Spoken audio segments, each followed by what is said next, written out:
So we are back with another canning recipe, and this time it's going to be for sweet potatoes. I got some from the store because if you saw my harvest video, we were not really successful. So the first step is going to be to wash the sweet potatoes. So I just removed any parts that were from the slips, which is what you will see on the side, and I just washed them thoroughly. You can do this with a brush or by hand. And once that's finished, you're just going to submerge them in water, even parts, and just cook them until the skins will come off easily. So for me, I probably cooked it a little bit longer. Now there are some recipes that will allow you to peel it and then just put them, I guess, a cold pack. But I chose this recipe from the Ball Book, and I'm going to link it. As always, I always link the recipes in the description and all the information about the headspace, the time, etc. But this is the way that they said to do it, and just so they wouldn't expand as they cook and soak up the water, I thought it was easier or better to do it this way. Not easier, but better. So next time I probably will cook it a little bit less, but because they were all different sizes, some were ready to peel and some were not. So you may just decide to take some out as they're ready as well. So it said to put them into quarters, but I decided to do a little bit smaller circles or medallions just to pack them in the jar easier.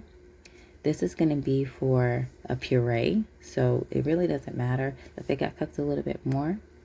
And then you can add boiling water over them. You're going to put them to an inch headspace and you're going to add the water to the same level. And you can add salt as well. Next time I think, I was going to say maybe I'd add like maybe some spice, but it wouldn't make any sense because it's going to be watered down. So once I did that, I just decided to get the air bubbles out, and I decided to use a debubbler even though it was a bit harder, but you can also just tap it lightly on the towel, which I'd probably do next time, just because I don't want to break them up or smush them even more. And then it's always important to wipe along the rim, but for recipes like this where it's starchy, it's even more important when you're going to be pressure canning for over an hour. You want to make sure you do it correctly, and so that's why I really made sure I got every little bit off. And I also used a hot rag. You can use vinegar to make sure you get everything off as well. And then I'm just going to center the lids and bands on, and then you just put your you put your bands on to regular hand tightness.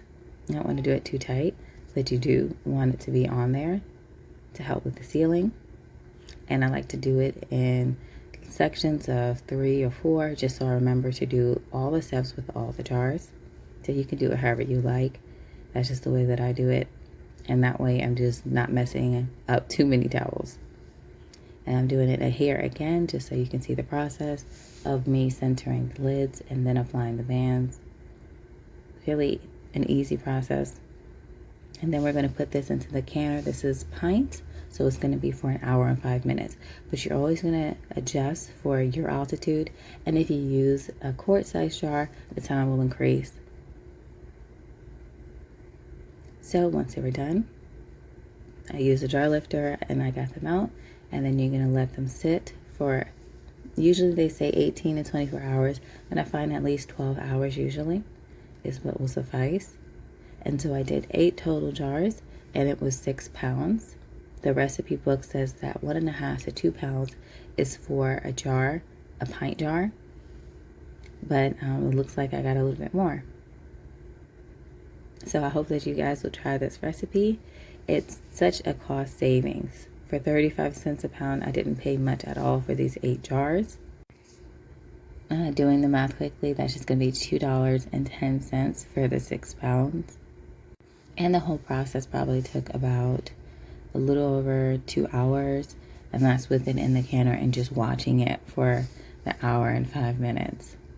But as always, make sure you check the description so you know what you need to do, the whole process, things that I may have missed in this video. And thank you so much for watching.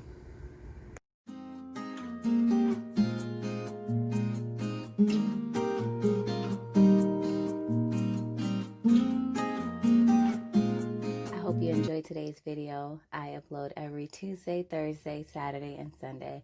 So like, subscribe, and I look forward to seeing you. Bye.